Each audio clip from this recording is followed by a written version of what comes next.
Do you like music? Yes. Why did you put a record on? Mozart.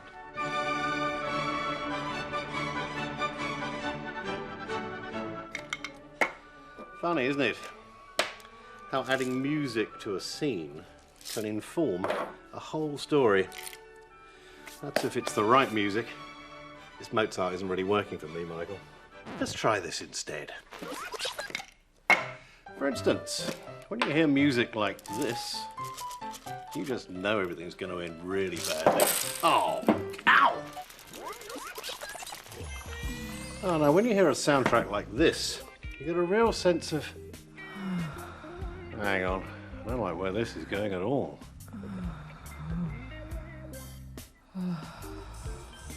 Quite enough of that.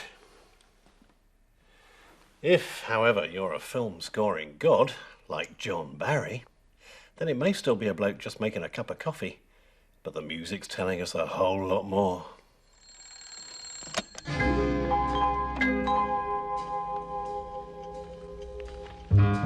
To my mind, John Barry's title music for the Cold War thriller The Ipcress File is one of the finest ever written.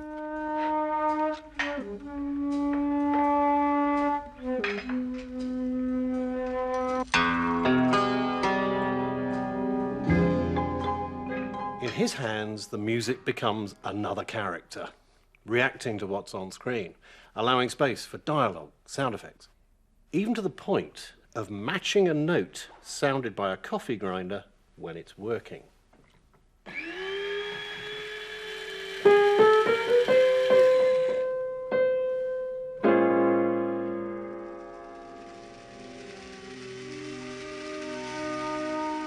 That particular coffee grinder was being sold through a mail order firm owned by the executive producer of the film.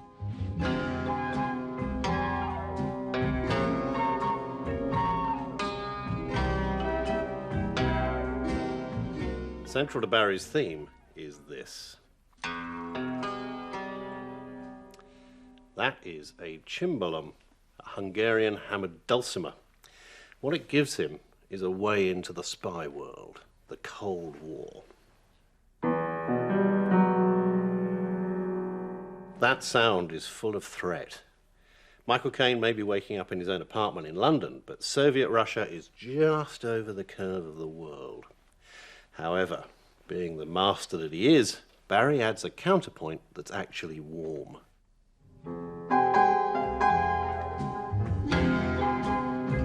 It captures the appeal of Michael Caine's character and promises that the film will entertain us as well as chill us. John Barry set out to create a score that was simple and yet told us a huge amount. And in doing so, he raised the film to a whole new level, as do all great film composers. And then that became this.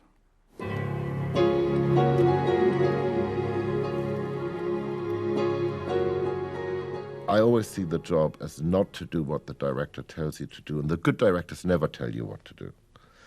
Your job is to go and do the thing that they can't imagine.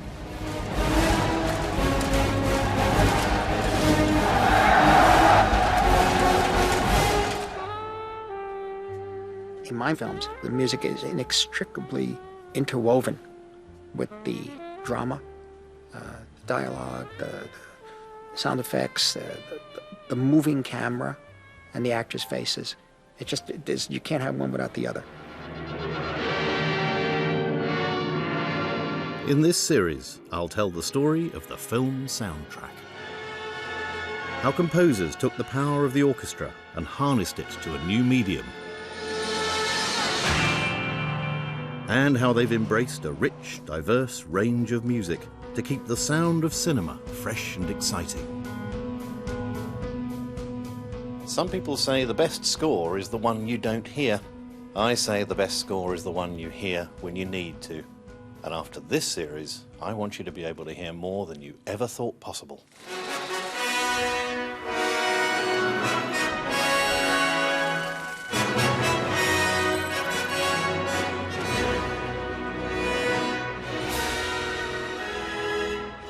Every week, millions of us go to the movies. And whether we're seeing a drama, a rom-com, or a science fiction film, the chances are it'll be accompanied by an orchestral soundtrack. As a composer myself, I love working with a grand ensemble of brass and strings, woodwind and percussion. But how is it that people who would never go to a symphony concert continue to embrace, and indeed expect, that rich orchestral texture with their movies? How did the orchestral sound become the mainstay of the cinema experience? Our story begins in the 1920s. Cinema is emerging as the most popular form of entertainment. But even in this, the silent era, music was a key element of any visit to the cinema, and it could be grand and sophisticated. Picture houses often had their own small orchestras to accompany films, ranging from a few musicians to much larger ensembles in the biggest theatres. And the sound was to grow even more thanks to an exciting new arrival.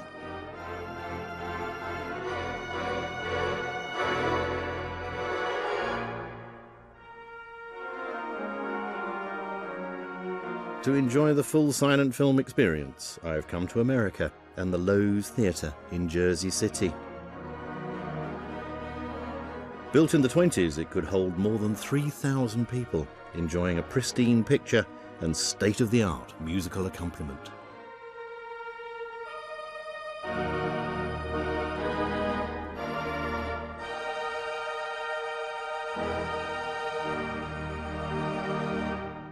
Bernie, that was astonishing. Thank wonderful, wonderful sound. Thank you. Tell me about this extraordinary monster. This is what is considered a theater pipe organ. It's 100% pipes. It's all acoustic.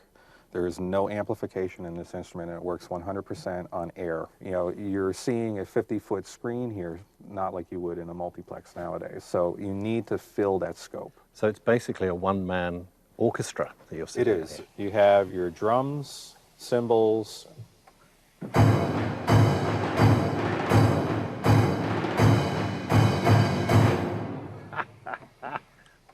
And then you have all your wonderful toys, which are actually real sound effects. Right. You have a car horn. Actually, you got two. If you're doing something fast, like let's say a car chase, it's kind of hard to get to that. Now, may I have a go? Yeah, sure, absolutely.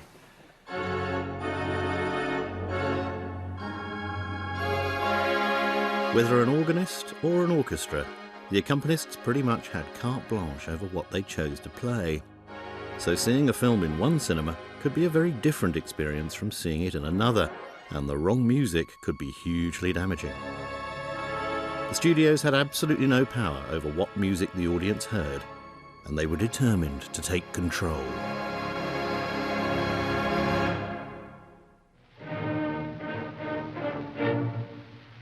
Enter Don Juan, the first full-length feature film with pre-recorded sound, released in 1926.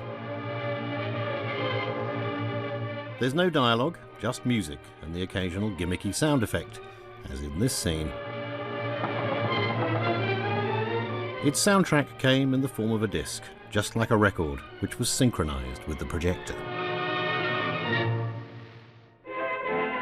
That same system, called Vitaphone, was used for a film called The Jazz Singer the following year. Only The Jazz Singer featured spoken dialogue as well as music. Just a few extemporized lines, but the first talkie had arrived. And the silent era was over. The coming of sound had one strange musical consequence. The studios were convinced that audiences wouldn't accept music on the soundtrack unless they could see the musicians actually playing it on screen. All the time in the tropical climb away to do that song. Now this was fine where musicals were concerned, but it meant that dramas were pretty much reduced to opening and closing credit music, and that's it. What we might call an underscore, music added to enhance the action and dialogue, was out. And for that reason, if for no other, those early talkies are pretty dull affairs. Then in 1933, something big arrived that changed everything.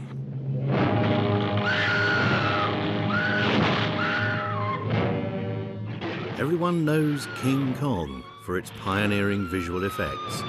But for me, its greatest achievement is what we hear, that thrilling score.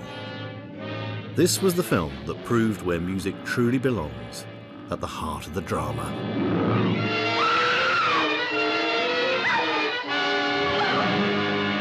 King Kong was a huge risk for its studio, RKO. Would anyone buy into a film featuring extended dialogue-free scenes between actress Fay Wray and a model gorilla? The producers at RKO took a gamble and broke with tradition by commissioning a score that would run right the way through the film, underscoring dialogue, action, everything. They did this because they believed it was the only way they could get a modern audience to empathise with what was happening on screen. To do it, they turned to their own in-house composer, who was thankfully the best in the business. His name was Max Steiner, and he wrote the first truly modern film score. But its roots were very much in the 19th century and Steiner's own origins.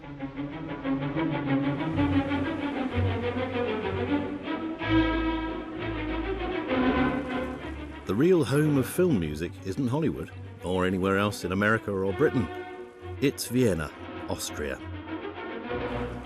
This is where Max Steiner was born, and where he and many other major film composers of his generation gained their musical grounding. In the 19th century, Vienna had become a leading centre of European opera and narrative music. Here, the great Austrian and German composers refined the art of setting action to rich, emotive music. A child prodigy, Steiner's early career took him to London's West End, where he spent 8 years composing and conducting stage musicals. His reward was to be interned as an enemy alien at the outbreak of World War I. Steiner quickly relocated to New York. It was on Broadway that Steiner honed his musical skills in the face of ambitious producers and a demanding public. He had to be quick and adaptable, delivering rich scores for dramas, comedies and romances, so that when Hollywood started creating its own soundtracks, Steiner was exactly the kind of man they needed. Steiner had been a musical director with RKO for 3 years when he was confronted with the challenge of Kong. How would he get people to care about this big gorilla? Steiner decided to draw on the musical techniques he'd learned as a child in Vienna. Perhaps the most significant of these had been perfected by Richard Wagner in his epic operas, the leitmotif. A leitmotif is a short, very memorable musical idea or theme that fits to the central character of the story, in this case, Kong. Here's his leitmotif.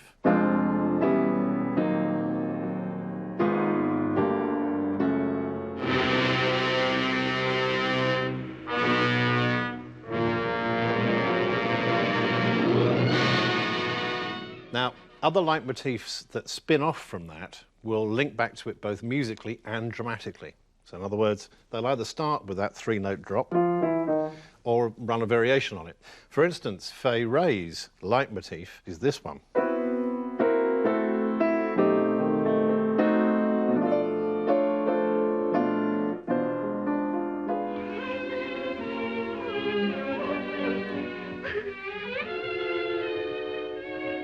Much more romantic.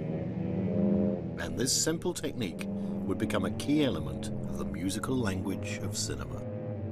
Now, how do we feel for King Kong? Let's look at this scene.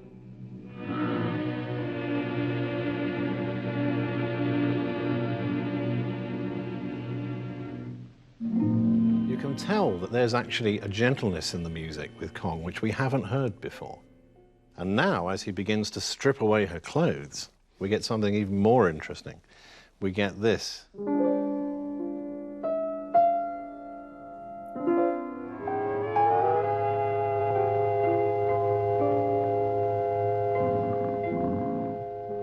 I think it's Kong discovering sex. He's a red-blooded male, and everybody in the auditorium suddenly feels what he feels, which is that Fay Wray does look gorgeous. And that's one of the things that Steiner has brought to this movie. He's made us feel that a lump of plasticine actually is like us.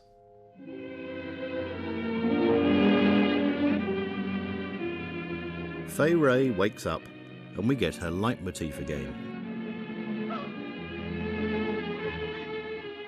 But we also get another groundbreaking aspect of Steiner's score. Look at how precisely the woodwinds fit the movement of Kong's fingers.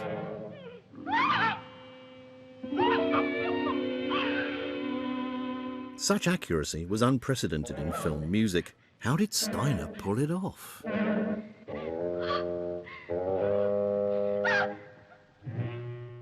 This is a strip of 35mm film, and this is the optical soundtrack. It's the method they developed by the 1930s to actually put sound onto film. What Steiner did was to take the print of Kong he was going to use for his recording sessions and actually punch tiny holes at regular intervals through that soundtrack area. It gave him the tempo he needed for the music in the scene.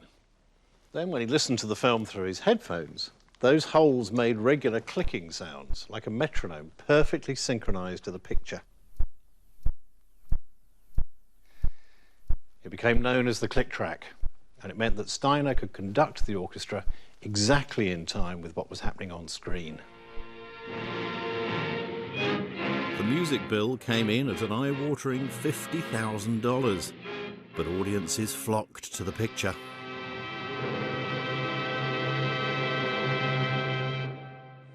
During the 1930s, Steiner's lead was followed by other European composers who found a new life in Hollywood, many fleeing political turmoil at home. All brought a rich orchestral style, formed in 19th century Europe, to bear on their work, which was so prolific that it quickly came to define the Hollywood sound. They included Dmitri Tiomkin, composer of Lost Horizon and It's a Wonderful Life, and Franz Waxman, composer of Bride of Frankenstein and Rebecca. Steiner himself went on to compose Gone with the Wind for David O. Selznick and Casablanca for Warner Brothers, in a career that would last another 30 years.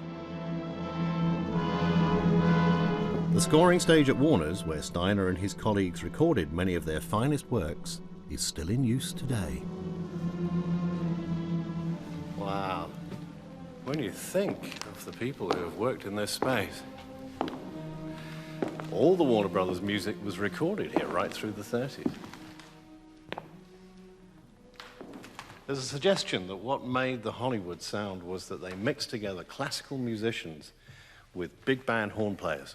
And so the classical sound sounded rich and full and symphonic, but the horn playing was really punchy. Can you imagine it? Coming back off these walls. That slapback, poof, it's got power to it. Everything into the mics, very, very controllable. Controlled through there, with a range of guys probably, watching levels, keeping an eye on what's coming off all these different instruments, and locking to that picture there, which is the job of the conductor. Orchestra sizes could range from 20 or so musicians to well over 80, depending on the film. And here's the control center. This is where the conductor would sit. This is where he's watching the screen, straight there. His musicians, here. And he lifts a baton. Ladies and gentlemen, if you would. In 1934, a man lifted a baton in this room who'd been declared a genius by Gustav Mahler while he was still in his teens, who'd studied under Brahms with Richard Strauss, who was possibly one of Europe's greatest composers, but now he was working for Hollywood.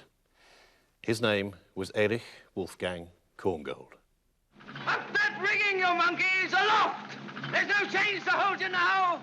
Korngold's first original score for Warner's was the swashbuckler Captain Blood, and it showcases his signature style.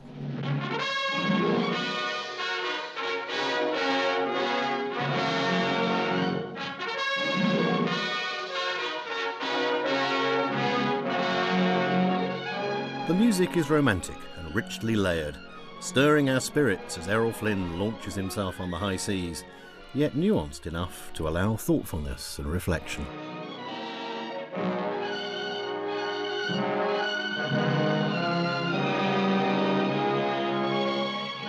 Korngold was another Viennese composer of operas and concert works, regarded as one of the finest in Europe.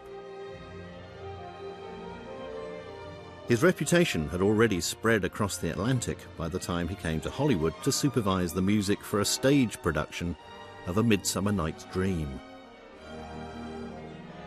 Recognizing the rich expressiveness of Korngold's music and his remarkable gift for melody, Warner's offered him an unprecedented deal. This is Building 66, which was the original music department at Warner Brothers. And it's amazing to think that all the composers had their offices here. Steiner was here, Waxman was here, and of course, Korngold was here. But he was here under rather different circumstances to the others. Being the great catch that he was, he'd been able to negotiate a contract for himself whereby he had total control over how he wrote and what he wrote for. He could choose which scenes he scored. He could even ask for extra footage to be shot in those scenes so that he could actually finish a piece at the point he wanted to. The net result was that Korngold was able to write longer cues, more complex, and with more sheer musicality in them than the movies had ever known before. For a perfect example of this musicality, listen to this scene from The Adventures of Robin Hood. Underscoring romantic scenes with music had become a Hollywood convention, but Korngold adds a new level of depth.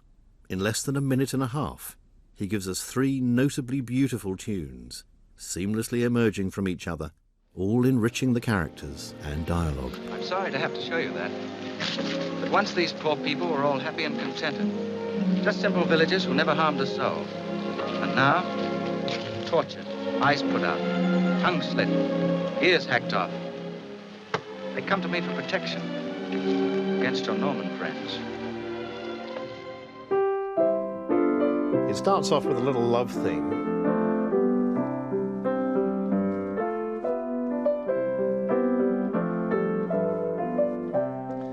But it's quite timid, and you'll notice that beneath that melody, the chords are shifting all the time, as if the ground is shifting beneath Marion's feet. She can't be sure of him. Strange, because I can feel for beaten, helpless people. Korngold now introduces a new theme, answering Marion's doubts, as it were. Played on a cello, it reveals the depth of Robin's integrity. Norman or Saxon, what's that matter? It's injustice I hate, not the Normans. But it's lost you your rank, your lands. It's made you a hunted outlaw when you might have lived in comfort and security. What's your reward for all this? Reward? You just don't understand, do you?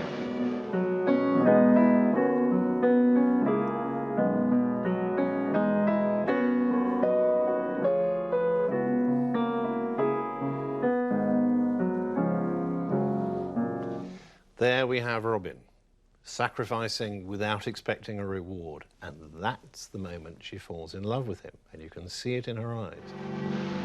I do begin to see a little now.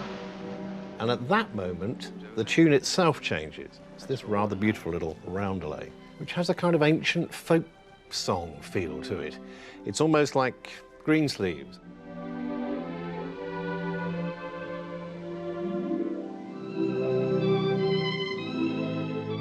And it suggests their love is very pure, very innocent, very of the forest, very timeless.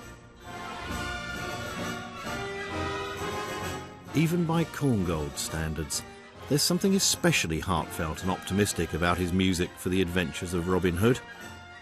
Perhaps that's because the film saved his and his family's lives. The Korngolds had been living in their house in Vienna.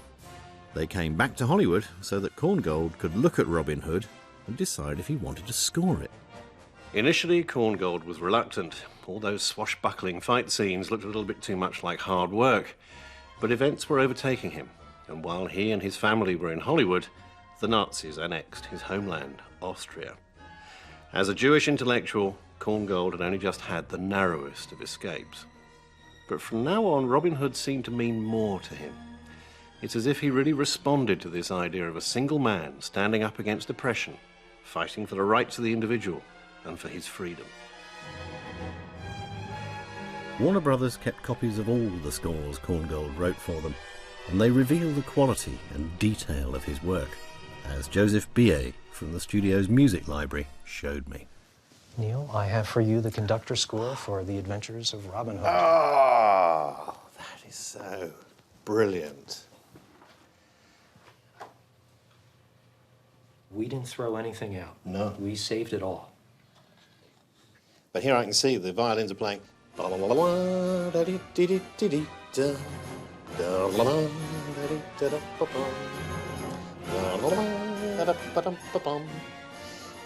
it. That's so brilliant. It's quite complex. The expectation was the musicians were pretty good. Korngold elevated the quality when he came to the studio. He demanded good musicians. Oh, here's the fight. It's a big, big, long cue, this, isn't it? And it's a lot of notes. Yes. Here, the speed, agility and sheer flair of Korngold's music more than augments the action. It gives us the effort and exhilaration of the fighters.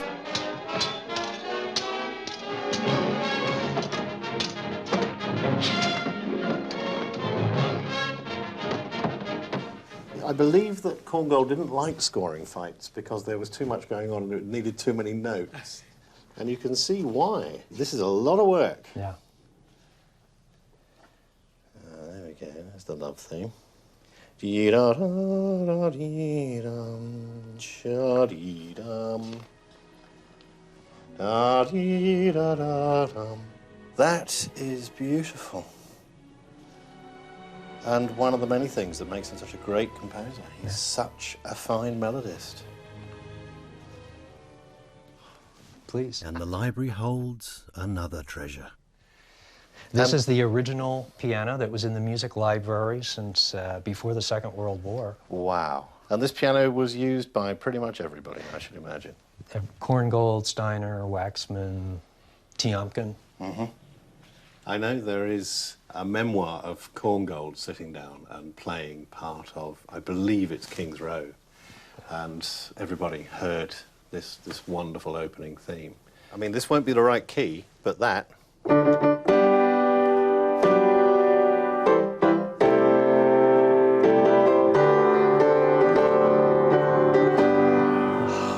Brilliant. It's just poof, isn't it? It just blows you away. You're absolutely right. Incredible. Yeah. It's incredible. So strong. Yeah. Neil, I've got one more thing to show you, if I may. This is one of Mr. Korngold's batons. May I? Yes. Thank by all you. means. Wow. Yes. That is astonishing. And the idea that the man who had come up with what we think of as film music, because that's my feeling about him, is that he brought film music to a peak of artistic invention, even more so than Steiner did, and that this was the baton he used to conduct his own music. Just magnificent.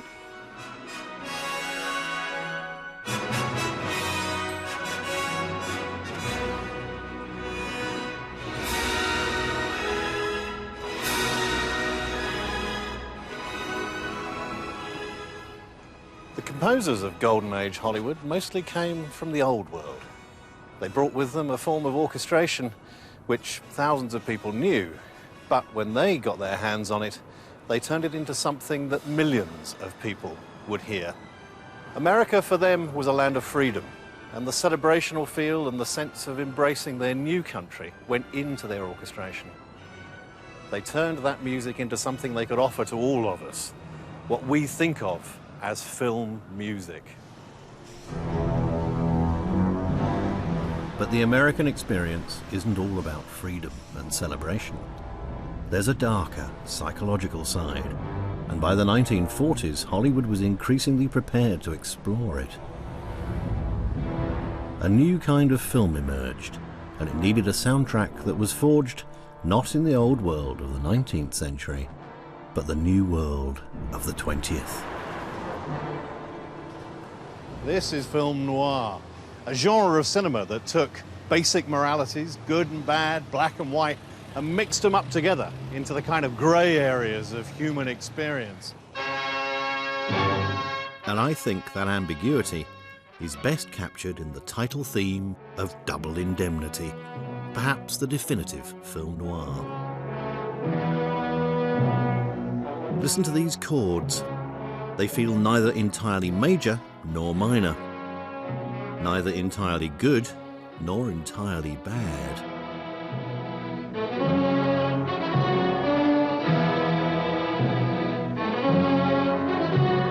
Refusing to resolve or reassure, the music marches on relentlessly, taking us towards an uncertain fate.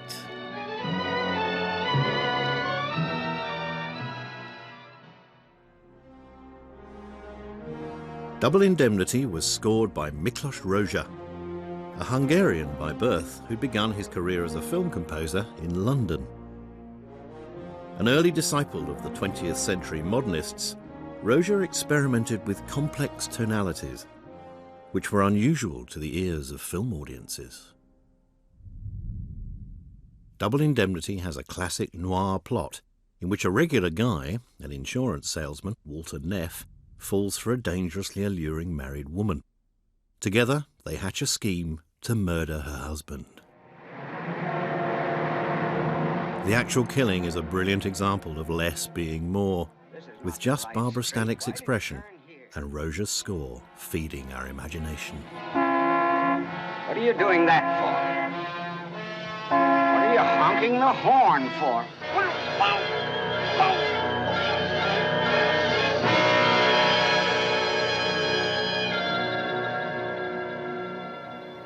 So, the murder is done. But for Neff's plan to work, the alibi has to be watertight. Neff has to impersonate the husband and make it look like he fell off a train. And it's at this point that Rozsa does something very interesting. He gives us that striking opening music again, only this time in a completely different way.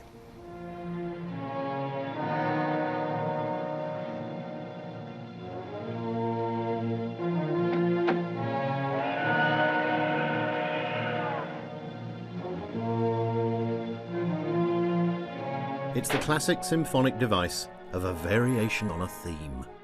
Rozsa has softened that music down to something much more human. We are being invited to go along on the journey these characters are taking, even to empathise with them. As such, Rozsa's music is giving us the underlying message of film noir. This could be you.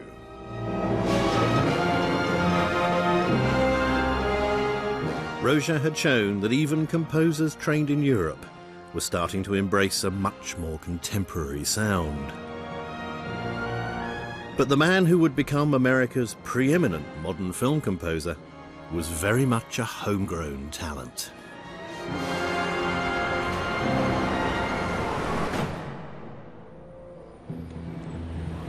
It's here, on New York's East Side, that Bernard Herrmann was born and raised. It's hard to imagine somewhere more different to the 19th century elegance of Steiner and Korngold's Vienna. Instead, Herrmann grew up in the greatest metropolis of the 20th century. Cacophonous, clashing, contradictory, the city would shape his character and his innate musical gift.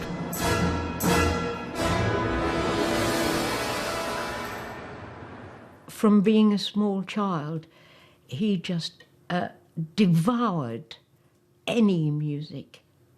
He used to read scores the way you and I read a paperback book. He used to have them under the desk at school in a maths lesson and things and get into trouble for it.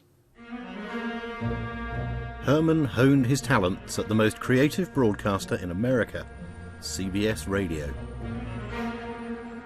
At their Madison Avenue studios, he created music for innovative radio dramas, including perhaps the most daring ever broadcast, Orson Welles' War of the Worlds. It made Welles a national sensation. Hollywood quickly came knocking, and when Welles agreed to direct his debut picture for RKO, he insisted that Herrmann should do the score. Wells planned to depict the rise and fall of a fictional great American figure, with unprecedented psychological depth and insight. He needed a score from Herrmann that could take the audience inside the mind and world of this character from the outset.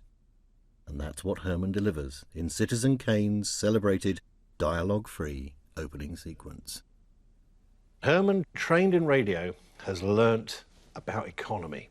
Both economy of time, you haven't got very much time to make the statement you want to make, but also the economy of music, making that statement in as few notes and as few chords as possible. The opening image is accompanied by brooding, mysterious, Wagner-esque chords. There's a strength and a size to them, but then Herrmann brings in a strange, ambiguous leitmotif of just 5 notes.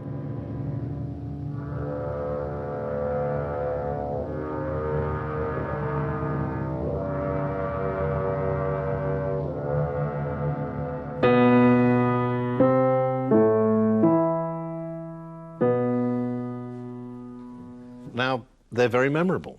We could hear those again and again and again. They might be in a very slightly different pattern.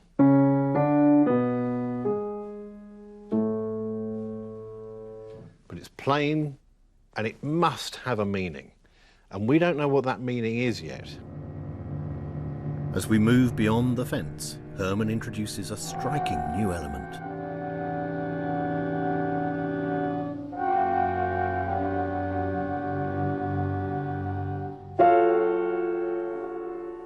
Beautiful, shimmering, strange little discord across the vibraphone, which he uses a lot. Vibraphone at the top giving that shimmer, brooding chords underneath. You'll hear that later on in his career as well. It just deepens the mystery. The 5-note theme accompanies us as we finally see inside the building. It's bringing us closer to something, but we don't know what.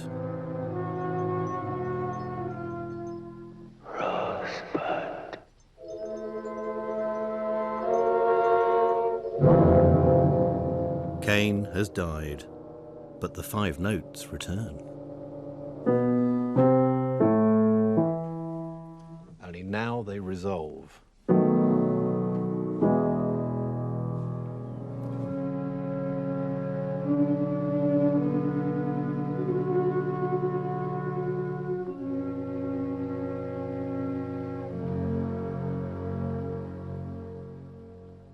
Until now, the whole of that sequence has been a lack of resolution, stretching like elastic, and we've been aware that it hasn't resolved until the moment that it does. And suddenly, this man's important to us. We care about him. And Herrmann has done that with the minimum number of chords and the minimum number of notes. The potency of that music is pure Bernard Herrmann. Herrmann provided the music for Wells's ill-fated follow-up to Citizen Kane, The Magnificent Ambersons, before embarking on a run of diverse and acclaimed scores. But it was more than a decade before he found a similarly brilliant collaborator when he became Alfred Hitchcock's composer of choice. 1958 saw them working on a film whose reputation is now rivaled only by Citizen Kane as the greatest American picture ever made. It's in Bernard Herrmann's contrary nature that his most haunting lyrical score, and his personal favourite amongst the scores he wrote for Hitchcock, should be inspired by a dark, morbid tale in which the hero falls in love with a dead woman. In Vertigo, James Stewart plays a detective who is asked to protect a woman, played by Kim Novak, who believes she's possessed by the spirit of her suicidal ancestor. But this is a film in which nothing is as it seems, and Herrmann's score reflects this. In one sequence in particular, he pulls off a clever musical double bluff. Stewart has tailed Novak to an art gallery which contains a portrait of her dead ancestor. The music here is eerie and disturbing. But when the scene shifts as Stewart follows Novak to the Golden Gate Bridge, the score also shifts, almost imperceptibly. A tune begins to emerge. By Hitchcock standards, this is a very long travelling scene, and it's unusual for him, except that, of course, the music's telling us more than we can see. What's happening is that there's a warmth growing in the music, a sense that these two people in their separate cars have got a link. Slowly but surely, James Stewart's compassion for the Kim Novak character is becoming love. The cars arrive at the bridge, and the score too comes to some sort of a rest. But it maintains a neutral, quizzical feel.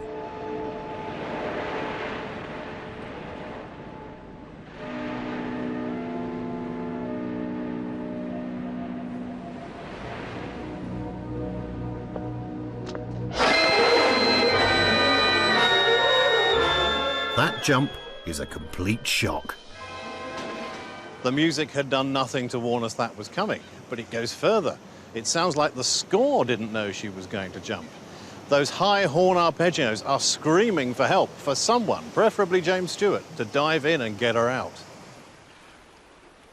Herrmann's remarkable gift for expressing our most primal emotions in orchestral form would result in his best-known piece of music.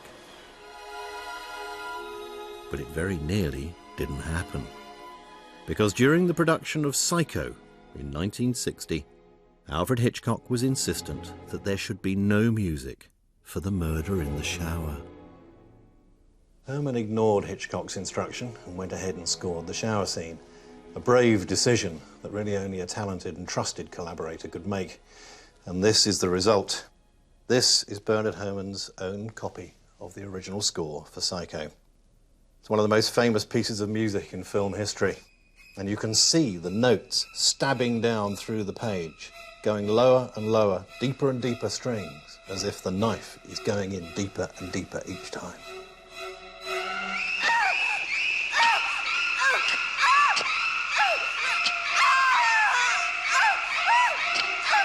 Perhaps more than any other scene in cinema, the Psycho shower sequence goes to prove that of all the director's collaborators, it's the composer who's most able to raise a film to new heights. However, I also feel that in this case, Herrmann's success led him directly to making what he called the biggest mistake of my life. Shocking and sensational, Psycho felt like a film for the 1960s, appealing to a younger audience with less conventional tastes. But this new generation was also embracing TV and pop music at the expense of cinema. Hollywood and Hitchcock struggled to keep up. In 1964, Hitchcock and Herrmann's winning streak came to a sudden end with Marnie. This so-called sex mystery singularly failed to arouse the public. So the following year, as he set about making the Cold War thriller Torn Curtain, Hitchcock was under unprecedented pressure to deliver a hit. He told Herrmann he wanted to break away from old-fashioned music because today's younger audiences required a beat and a rhythm. Herrmann said he'd be happy to comply, but he too was under pressure. His second marriage had come to an end. Holed up in this hotel, well known as a haven for divorced Hollywood creative types, Herrmann wasn't in an ideal frame of mind. Herrmann cracked on with the score for Torn Curtain, but he wasn't giving Hitch the score that Hitch had asked for. He was giving him a Bernard Herrmann score. Dark, tough, ruthless, angry. It included 12 flutes, which Herrmann thought would sound terrifying.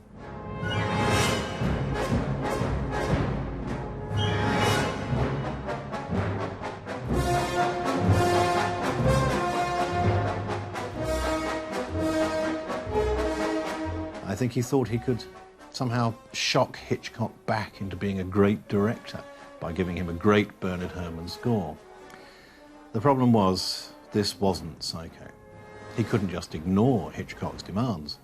because Hitch himself was in trouble with the studio. Hitchcock turned up at the recording sessions unaware that Herrmann had been less than scrupulous in following his instructions. Hitch listened to the first cue.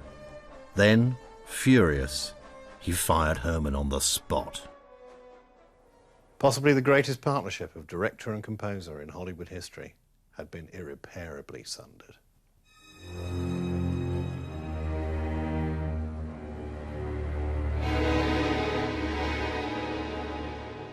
I think he wished they could be friends again. I think he deeply wished they could, but they couldn't make up after all that. He didn't ever regret writing a piece of music that wasn't what Hitchcock had specified. He never regretted doing what he did on Torn Curtain. He was right. Hitchcock was wrong. Herrmann scored just 3 more films during the rest of the decade, none of them for Hollywood. But in the 1970s, he found himself back in demand, ironically from a younger generation of American directors who'd grown up with his work and admired it. In 1975, Herrmann was asked to score a film by one of the rising stars of this generation, Martin Scorsese, who was forging a new kind of cinema. Tough, streetwise, yet at times poetic. But Herrmann still took a little persuading. I called him and said, I'd like you to do the score of my picture. And he said, what's it called? I said, it's called Taxi Driver. He says, I don't do pictures about cabbies. I said, it's actually not a film about a cabbie. Let me just send you the script. Well, all right, send the script.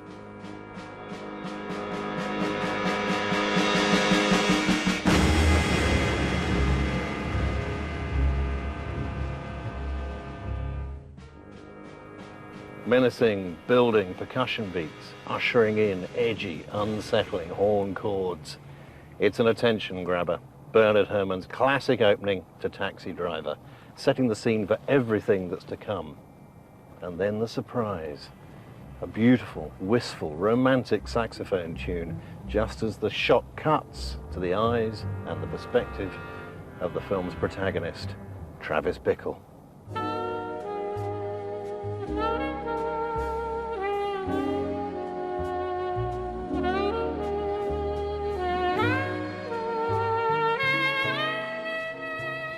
That duality in the music perfectly captures the contradictions in Robert De Niro's character. Is Travis an everyman or a madman? Someone yearning for love and warmth or a psychopath? It's possibly the finest example of Bernard Herrmann's ability to get inside a character's head since Vertigo. I don't know what's going on inside him, except that it's disturbing and dangerous, and at the same time empathetic in a way. So the only person who could bring this out in music, I thought, would be Bernard Herrmann. But I hadn't imagined the power that he would bring to it. He also told me he wanted to play with jazz for one of the first times. There was an element of the noirish 40s in that, which I liked.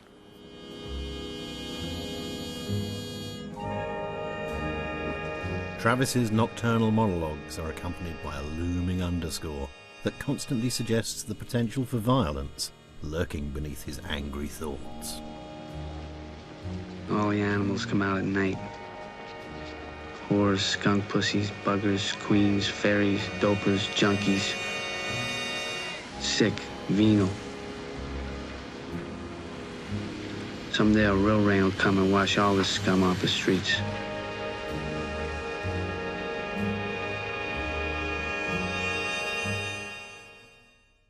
Herrmann, though unwell, had insisted on flying to Los Angeles for the final Taxi Driver recording sessions. He also planned to meet several other directors keen to work with him, now his reputation was firmly re-established. But early on Christmas Eve 1975, just hours after supervising the final cues for Taxi Driver, Herrmann died in his sleep. Do you think he would be pleased at the way he's now seen as such a major figure? He would think, quite right too, how long it took them to get there. Damn it, is what he'd think. Dark and nihilistic, Taxi Driver had seemed to capture the mood of America towards the end of the Vietnam era. Yet after the war, and the bicentennial celebrations in 1976, the country seemed hungry for more optimistic, carefree cinema. And the sound of Golden Age Hollywood experienced a surprising rebirth.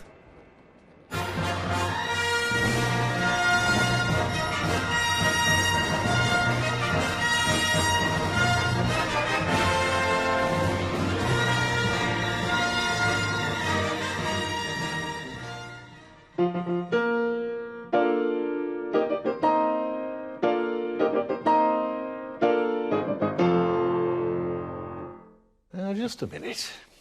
That's reminding me of something. How about this?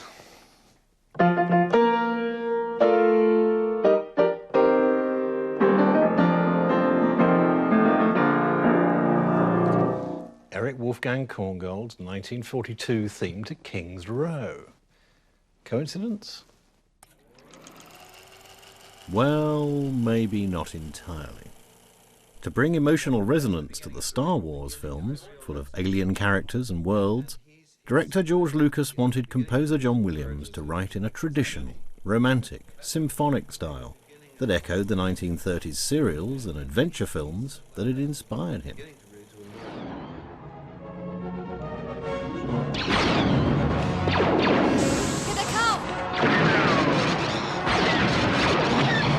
Here, Luke and Leia could be Robin Hood and Marion as they swing across the chasm to a Korngold-esque accompaniment. Good luck.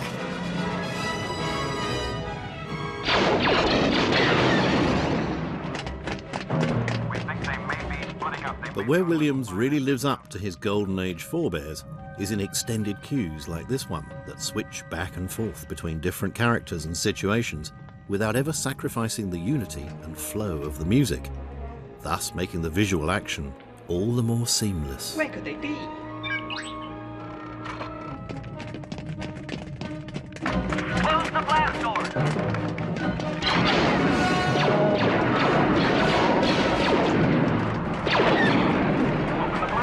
Open the blast doors!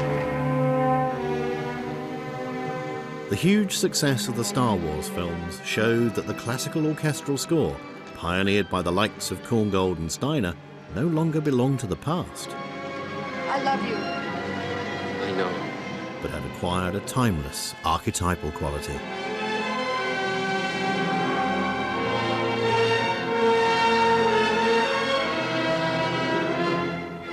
And that sound has continued to grace cinema since Williams put it back on the map.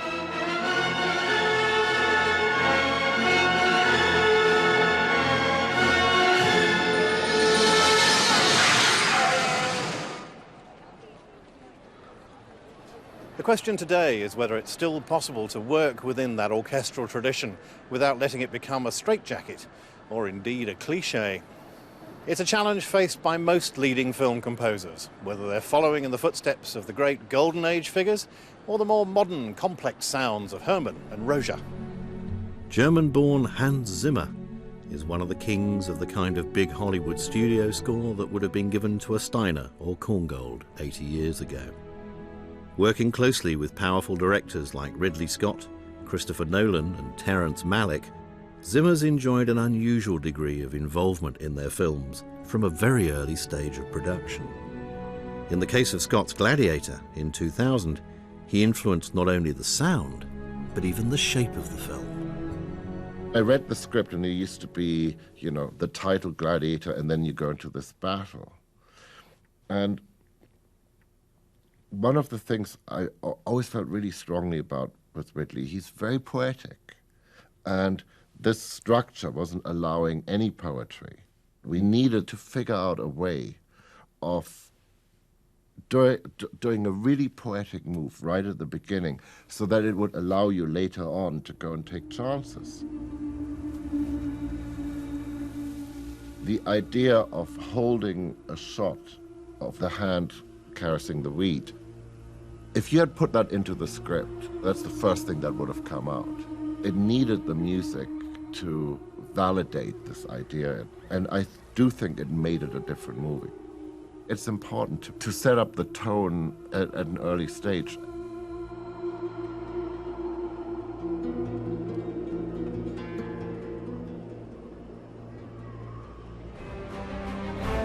After the opening image of the hand on the wheat, Zimmer still had to score the huge battle scene which directly follows it. It required more than 10 minutes of continuous music matched to the action.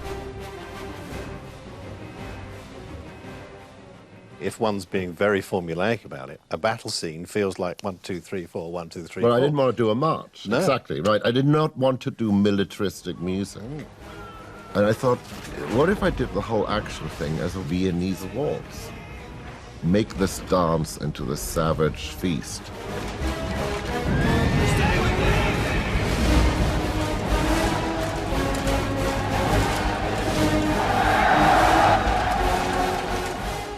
And something happens when you have, I don't care how many people, you know, string quartet down up to a 100-piece orchestra, directing their emotion. Other than music, there are very few places on earth where you get that. Zimmer would again draw on the power of the orchestra for Inception, director Christopher Nolan's film about characters who can build and manipulate entire dream worlds. Facing the same challenge that Max Steiner did with King Kong, Zimmer had to make the unbelievable believable.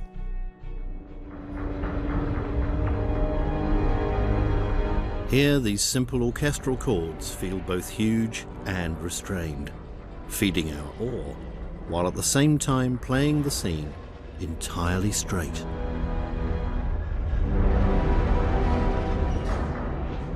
That big chord motif recurs throughout the film's complex twists.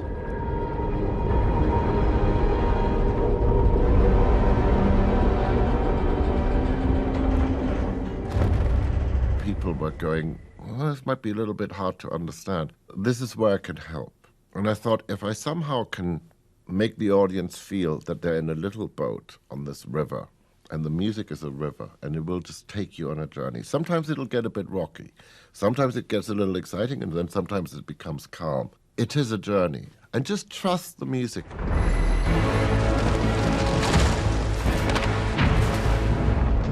By the climax of Inception, with the narrative cutting between multiple characters, dream worlds, and a barrage of explosive action, Zimmer's powerful chords are binding everything together.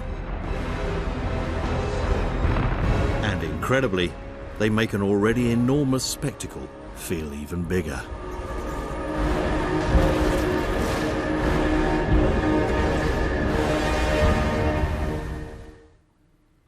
The orchestra is a wonderfully flexible tool, enabling us to go from the smallest piano motif to the most sweeping epic gesture.